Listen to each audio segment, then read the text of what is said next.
Lexter Castro, the guy who shot a motorcycle rider with a water gun during the Wada Wada Festival in San Juan, Manila, apologizes publicly for shooting a motorcycle rider who told Lexter Castro not to shoot him because he is going to report to his office. Here is the full audio of the public apology of Lexter Castro.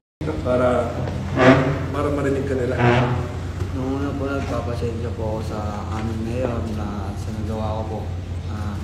Dahil po sa akin, parang sira pong San Juan po.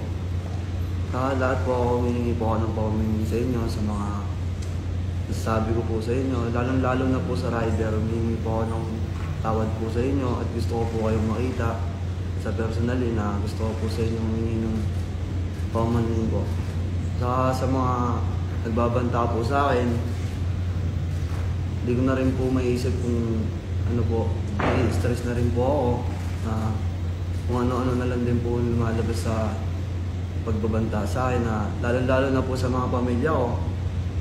Huwag naman po sana nilang idamay kung nagalit po sila sa akin, ako na lang po ang ano nila.